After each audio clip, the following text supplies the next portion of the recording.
9 days, Nigerians will commence the 2019 elections, starting with the presidential polls on February 16th and ending on March 2nd with the governorship and State House of Assembly elections. 91 political parties registered to participate in the polls, and as they intensify their campaigns, they are also putting finishing touches to their plans for Election Day. The concerns raised by some of these parties range from apathy on the part of the electorate to the fear of political violence and vote buying. But what are the specific concerns that they have which can and should be addressed ahead of the polls? And what role do they themselves play in the conduct of the elections? Tonight on The Core, we hear from the parties, in particular some of the smaller ones whose voices are not always heard.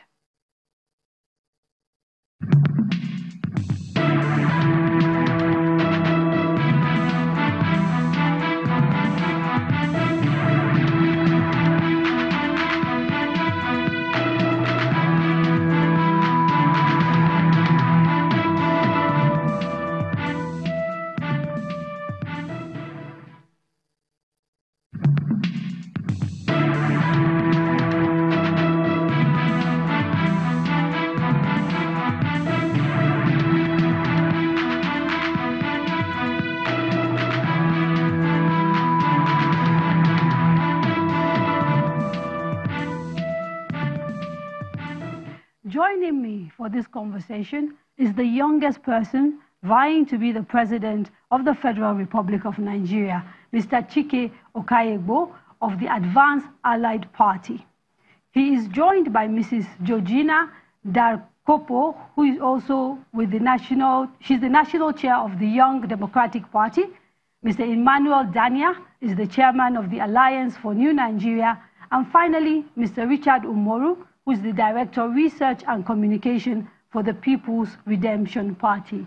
Ladies and gentlemen, thank you so much for coming on The Core. Thank you. Thank you. Thank you. Let me start with you. Sure. You're the person looking, to contest for the highest office in the country. How are your preparations coming along?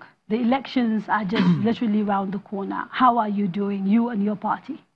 So I think in speaking, I'm sure I speak for many other presidential candidates. The truth is, the structure we have in the nation today does not favor you if you're not one of the two main parties. But one of the strengths that we've leveraged is the ability to collaborate with other people and trying to ensure that the places where we lack structures, that other people have that support to support us, and vice versa. So we're leveraging, one, the strength of other candidates who are running down ballot. We're leveraging collaborations and coalitions with other parties to ensure that we can hold INEC accountable to ensure that we have free and fair elections. But we're also doing our own part to ensure that, those who believe in our ideologies and visions and vision are not disappointed on February 16th. Okay, let me turn to Georgina. He raised the issue of collaboration with other parties. If I am correct, there are some 73 people vying, to become the president of Nigeria. It seems like a lot. I mean, I'm sitting and I'm trying to imagine the ballot paper. And I'm wondering, what are the conversations taking place among, I don't want to call them smaller parties, but parties that are not mainstream regarding this particular fact of facing up against, if you like, the two major parties? First, like you said, not smaller parties. I'd like to address them as not so popular parties. So, and collaborations are going on. Definitely. We have, for instance, the very large and popular CUPP who have worked together, who are working together to bring a single candidate. And I'm also aware that there's a group of young presidential candidates who have come together to try and see how they can work together, like he has said, pull on their strengths, and see how they can present also a single candidate. So I'm trying to understand this collaboration. What nature does it take? Is it a question of, it's too late now, I think, for anybody to withdraw, given what we saw happening with Mrs. Ezekwesili and INEC saying it's too late. And I think partly that might be because you can't really print new ballot papers again. So in terms of sort of what are the real collaborations that are possible and that are taking place? I'm not a part of that collaboration, but I can imagine it will be in the area of convincing of voters to vote for someone that you believe could do it, stands a better chance, and also having your agents work together for the common cause, essentially to defend the votes of the preferred candidate. Okay, before we go into those details, let me bring in the two other parties that are here. I'm interested in also hearing about your preparation for the polls. Is your story similar to Mr. Chike's? Are you also talking and collaborating, or do you have an entirely different experience of preparing for polls? Well, you see, the reality is that the Nigerian political process is such that you have to be a kleptomaniac or a money bag to effectively participate in the process. The whole electoral process has been so monetized that unless you have at your disposal billions of naira, you cannot effectively participate in the process. Let me give you a very simple example. That's why my party, for instance, the PRP, saw the futility in presenting a presidential candidate to just take care of agents alone at the rate of 5,000 naira per agent for the you're talking about the 120 or so. Almost, yeah. To almost 200,000 polling units. Yes. Yeah. You need nothing less than 1.5 to 2 billion naira to take care of just that aspect of the electoral process. Now, only a thief or only somebody who has access to the treasury, to the public treasury, can mobilize this kind of funds. Okay, so let me ask Mr. Emmanuel, what is your experience with what is happening regarding the preparations? Is it exactly the same as they have had issues with money, issues with resources, organization, etc., etc.? I mean, it's standard. I mean, everybody's mentioned that. It's pretty standard.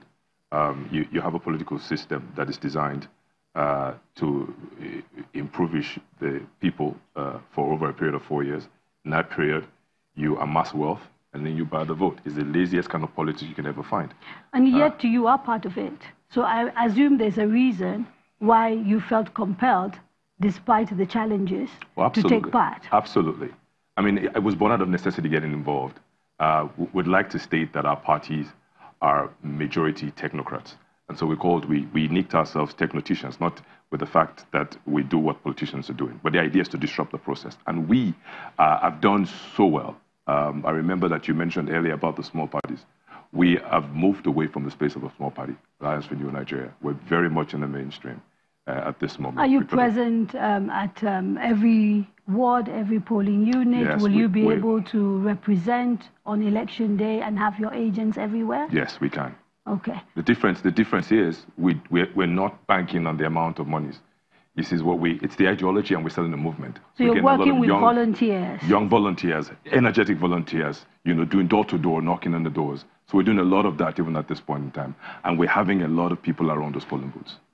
You've approached it, you said, slightly differently. You've decided to do what exactly? To limit yourself? We've decided to concentrate, given our sparse endowments, to concentrate on the grassroots, to contest the elections at the level of members of the House of Assembly, at the level of members of the House of Representatives, at the level of members of the Senate, and at the gubernatorial level.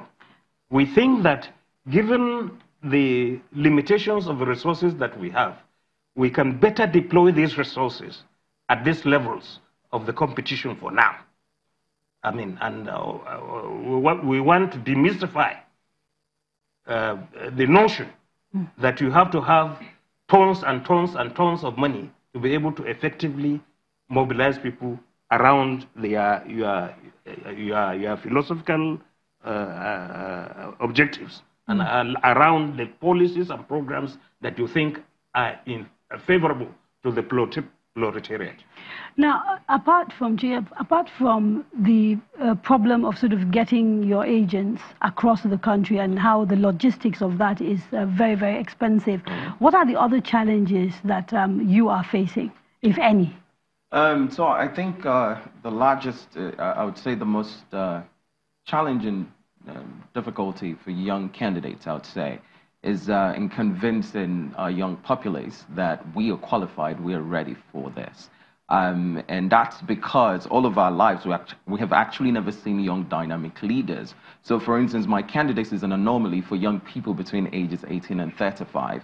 Being a 35-year-old, the current president was the head of state the year I was born. So we've recycled people over and over and over again, and has made it difficult for us to understand the importance of young dynamic leaders. So what we've been able to do during this process is start to get young people to see that we can actually, that we have what it takes to lead. And that when we come together, being the largest voting bloc at 51.1%, it translates to about 43 million young people between ages 18 and 35, that if we come together, that we have the power and we are the power to change politics as usual in the nation. So we're deploying certain technologies. For instance, we just launched a website called WeDon'tTire.com, which, you know, for any Nigerian who is interested in voting for viable young candidates within this age group that are not PDP and APC, all they have to do is go on that website, click on their state, and it shows them a list of young candidates that we the alternative yes. candidates yes. that are young. Okay, let me bring in Georgina here quickly. You're the chair of the Young Democratic Party. Yeah. Am I to assume that, a bit like his party, you're also targeting young people? Is that the case, or is just a name for you? Okay. First, we don't have a presidential candidate for the same reasons alluded as my colleague from the PRP. And for young, yes, we target the young people, and for those that are young at heart, because by our constitution, you don't have the right to exempt any class of citizen from being a member of your party. So we also considered our young democracy in naming the party. So yes, we target the young people, and it's been interesting. It's been an interesting interaction with young people. A lot of them feel now that there's a not too young to run law, they can just come and take part. They don't want to go through the process of actually learning the ropes and getting a feel, a pulse of the people that are supposed to lead. Because you can't just come and just wake up overnight and want to become president or become a leader, elected leader. You've got to understand the process. Because when you're out there, what you see, what you think is very different from when you're on the inside. You may have done philanthropic work and you assume that as soon as you come and want to run for office, the people want to vote for you. But that's not the reality. When you go out there into the field, the people you have helped all your life will ask you, how much are you going to give me to vote for you? That is the reality on ground. Okay. It's interesting. Okay, we are going to take a break. Those of you watching this program at home can, of course, take part in this conversation by sending your comments using the hashtag #NGTheCore to the channel's Twitter handle, which is @ChannelsTV, or my own personal Twitter handle, which is @KadriaAhmed. We will take a quick break, and when we come back, we will take some of those comments as well as comments from our studio audience. Don't go away.